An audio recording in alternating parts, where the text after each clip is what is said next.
Bienvenue dans la voie d'Aura. Ici, prenons un peu de temps. Un peu de temps pour tendre l'oreille à celles et ceux qui, par leur art, leur présence et leur manière d'être, tracent un chemin de sens. Ces voix qui nous rappellent que l'élégance et la justesse sont encore des repères et qu'elles peuvent, elles aussi, être les nôtres. Bonjour chers auditeurs, aujourd'hui nous recevons une invitée vraiment toute particulière et très chère à mon cœur, Madame Nicole Custer. Elle nous expliquera pourquoi on doit dire Custer et pas autrement. Alors, Nicole, est-ce que vous pouvez vous présenter en quelques mots votre rôle, votre environnement professionnel, en somme votre quotidien?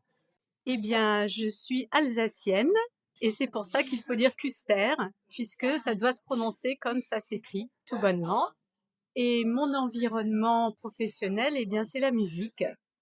J'ai toujours voulu être chanteuse d'opéra et j'ai réussi à en faire mon métier. Et puis, peu à peu, je me suis mis à enseigner pour partager ma passion d'une autre façon, donc non plus seulement sur scène, mais aussi en l'apprenant à d'autres. Donc la passion de la transmission, ça me parle. Ça me parle, comme vous savez, j'ai créé Aura, aussi dans cette idée de transmettre une passion et un bonheur. Alors selon vous, qu'est-ce que le savoir-être aujourd'hui et pourquoi est-ce un levier important dans votre secteur à vous? Alors, le savoir-être dans mon secteur, c'est très, très important puisque c'est un secteur qui a ses codes et si on ne les a pas, eh bien, c'est un énorme frein à la réussite. Et ça a été un énorme frein pour ma propre réussite puisque je ne savais pas comment me débrouiller du tout. Euh, et donc, je suis la première à dire de ce fait que connaître les codes de la société dans laquelle on évolue permet de s'épanouir au mieux et aussi permet de communiquer au mieux avec les autres, ce qui est quand même très agréable. Avec le recul, est-ce que vous pensez que ce sont des codes que vous auriez pu acquérir sur le tard, par exemple, ou même dans l'enfance? Alors, ce sont des codes qui s'acquièrent à tout âge. Et simplement, dans mon cas, ce n'est pas un défaut d'éducation de la part de mes parents, c'est juste qu'ils n'étaient pas du tout dans le milieu artistique et que ce sont des personnes qui vivent beaucoup repliées sur elles-mêmes. C'est-à-dire, c'est exactement l'inverse de mon métier. Donc, c'est pour ça que je n'avais pas les codes. Un exemple très simple, je ne savais pas que quand on était reçu chez quelqu'un, le lendemain, il fallait envoyer un petit carton de remerciement. Et ça n'a l'air de rien, mais tout ce genre de choses ont énormément bridé ma carrière. Vous pensez que les gens ont imaginé que vous refusiez ces codes ou est-ce qu'ils ont quand même perçu le fait que vous ne les aviez pas du tout reçus? Je n'en ai aucune idée puisque ça m'a coupé des gens. Comment vous en êtes-vous rendu compte finalement que ce sont ces petites choses entre guillemets qui accumulées ont eu un impact sur votre vie professionnelle? Eh bien parce que je me suis demandé pourquoi j'étais tellement isolée. Et que à force, j'ai fini par remarquer que la différence était dans le fait que une autre chanteuse allait rappeler tel metteur en scène ou tel chef d'orchestre pour simplement prendre de ses nouvelles, pour simplement se comporter comme une amie alors même qu'ils ne sont pas amis. Mais voilà, pour créer un lien personnel, alors que moi, je me contentais d'un lien strictement professionnel.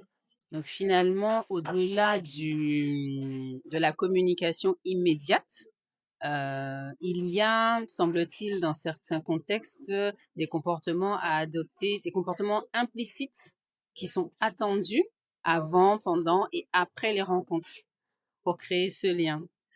Donc, vous nous avez donné une petite anecdote déjà, mais est-ce que vous auriez un autre fait marquant par rapport à cela, mais qui pour vous aurait été déterminant, en positif ou pas, dans votre parcours?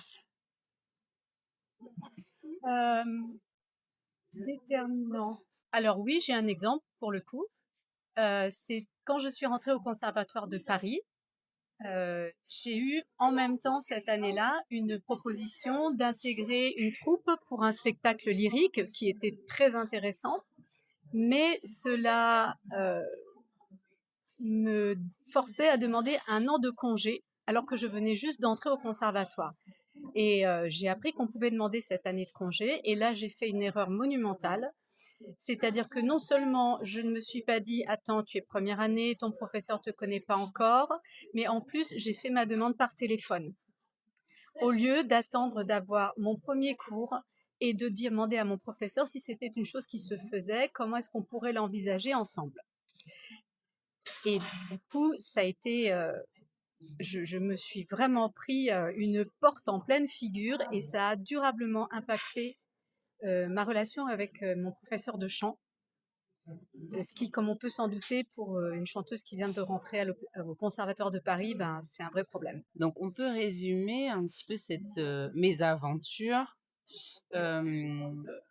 finalement en disant que cette élégance comportementale qu'on peut acquérir, comme vous dites, avec le temps, c'est un peu comme de l'huile dans les rouages. Car quand j'écoute votre histoire, finalement, pour arriver au même résultat, il fallait simplement poser la question, mais savoir comment la poser, à quel moment la poser, à qui la poser, parce que vous aviez l'information, mais vous avez été un petit peu, je dirais, droit au but, un peu direct, alors que finalement, l'importance que l'on donne à l'autre, à l'impact que l'on va avoir sur l'autre, est important, y compris dans le milieu lyrique où vous étiez. Absolument. Absolument, c'est tout à fait ça. Et c'est des choses que si je les avais connues au préalable, si on m'en avait informé au préalable, ben, je n'aurais pas fait ces erreurs-là. Voilà. On en revient encore à la transmission, à l'éducation. Je sais qu'aujourd'hui, ce mot est un petit peu galvaudé et a parfois une connotation négative, mais c'est une forme d'éducation que d'apprendre à vivre avec l'autre. Ça tombe très bien. La 4e question concerne la façon dont vous cultivez ou transmettez votre savoir-vivre, votre savoir-dire, votre savoir-être dans votre vie personnelle et dans votre vie professionnelle. Eh bien, en fait, comme mon éducation comportementale, sociétale avait des lacunes, je suis toujours en apprentissage, en fait. Et je suis simplement devenue très prudente, notamment parce que ma vie m'a amenée à vivre dans différents lieux et que j'ai remarqué que même si ce sont des lieux francophones, ou même si ce sont des lieux germanophones, les mots n'ont pas le même poids. Par exemple, j'ai commencé ma carrière de chanteuse lyrique à l'île Maurice. Et là-bas, alors j'avais déjà appris la prudence un petit peu avec les premières mésaventures. Et là-bas, j'ai compris qu'il ne fallait pas dire non. À l'île Maurice, on ne refuse rien. On ne peut pas dire non. D'accord. Donc voilà, c'est pas le cas en France hexagonale. Par contre, j'ai vaguement l'intuition qu'il y a quelque chose du même ordre en Martinique. Je pense que nous pouvons dire non, mais il faut peut-être mettre les formes. Et donc, comment vous diriez que vous le cultivez par l'observation finalement, pas par la recherche de livres ou d'enseignants, c'est plus l'observation du vivant, des gens qui vous environnent. Oui, tout à fait. C'est uniquement par l'observation du vivant. Ça, c'est une déformation à la fois du chant, qui est donc ma profession et ma passion première, puisque le chant est un art oral et ne peut s'enseigner décemment que oralement. Et c'est aussi la même chose pour un art que je pratique avec beaucoup de joie, qui est le tai chi. Ne peut s'enseigner non plus qu'oralement. Donc pour ces deux raisons, pour moi, c'est une. Et puis en plus, il y a ce qu'on ne peut pas avoir dans les livres, c'est-à-dire le langage corporel, le langage du visage. Et ça, on ne peut pas le transmettre autrement que de personne à personne, de visu à visu. Je vous embête un petit peu, mais ça m'amène à m'interroger sur aujourd'hui encore, même en ayant conscience du fait que, effectivement, il y a certains codes, et que, ben, vous avez quand même réussi à mener votre carrière à bien, même s'il y a eu certains écueils. Aujourd'hui encore, vous ressentez ce besoin d'apprendre, de faire lien, de créer du lien avec les gens autour de vous. Parce qu'on pourrait penser, bon, voilà, ce qui s'est passé. Maintenant, je suis chanteuse, je suis enseignante. Je n'aurais peut-être plus besoin d'apprendre de nouvelles choses. Maintenant, je connais, je sais. Alors, s'il y a une chose que j'ai apprise, c'est qu'on ne sait jamais, pour parodier la chanson de Jean Gabin. Et donc, moi, ce qui m'intéresse, maintenant, c'est la transmission, c'est la joie de la musique, et c'est l'humain. Et donc, en fait, chaque personne que j'ai la chance de côtoyer, j'ai envie de la découvrir, de lui apporter ce que je peux lui apporter et de la comprendre de mon mieux. Et donc, pour ça, eh bien, ça nécessite une attention, une ouverture et voilà, et de lâcher les préjugés, les présupposés, voilà. Vous attendez ça aussi de l'autre? Petite question piège. Alors non, je ne l'attends pas. Si l'autre le fait, je suis heureuse. Si l'autre ne le fait pas, je considère juste que pour des raisons qui lui sont propres, il n'est pas dans ce chemin. Dans cette disposition-là. Voilà. Grande ouverture d'esprit, Madame Custer. J'essaie. Alors, nous arrivons à la fin de cet entretien. Est-ce que vous auriez une valeur ou une phrase clé que vous aimeriez partager avec nos auditeurs? Alors oui. Il y a une phrase clé que j'ai trouvée très récemment, parce que je fais des collections de petites phrases. Ah, Et c'est de Pirandello, qui était un écrivain italien du 19e, 20e siècle. Et voici ce qu'il a écrit. Il est plus facile d'être un héros qu'un honnête homme. Héros, nous pouvons l'être une fois, par hasard. Honnête homme, il faut l'être toujours. ça s'inscrit effectivement parfaitement dans votre parcours et dans ce que vous nous dites, car vous avez appris et vous cherchez toujours à apprendre. Il y a quelque chose de chronique dans votre chronique dans le sens positif, dans votre histoire. Donc ça ne m'étonne pas que ça vous parle. Mais est-ce que vous pourriez fleurir un petit peu cette citation? Oui, eh bien, être un héros, ça demande beaucoup de courage. Et loin de moi, voilà, c'est super d'être un héros. Mais la chose la plus difficile, c'est d'être honnête homme au sens du XVIIIe siècle, c'est-à-dire l'homme de bien, l'homme droit, l'homme poli, l'homme loyal, tous les jours.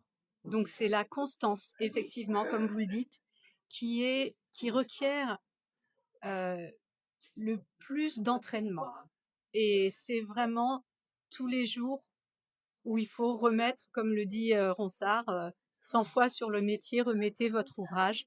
On n'est jamais quitte de la politesse, on n'est jamais quitte des règles du savoir-vivre ou du savoir-être. Merci beaucoup, Nicole, pour ce partage. Donc, nous avons eu droit, vous avez noté, à 2 jolies citations. Ce que je ressens, c'est une certaine douceur et une certaine humilité, malgré finalement ces histoires difficiles au départ. Vous avez su rebondir et ne pas vous laisser marquer négativement. Et ça me plaît beaucoup parce que vous êtes restée ouverte aux autres et ouverte à l'apprentissage. Donc, je dirais que vous êtes sur le bon chemin de la constance du gentilhomme. Merci beaucoup. Mes chers auditeurs, je suis certaine que vous avez apprécié cet échange avec donc mon amie, Madame Nicole Custer, et qu'il vous apportera autant qu'à moi. Vous venez d'écouter la voix d'Aura. Que ces voix continuent d'éclairer vos pas là où vous êtes et vous invitent peut-être à faire de votre quotidien un véritable art de vivre.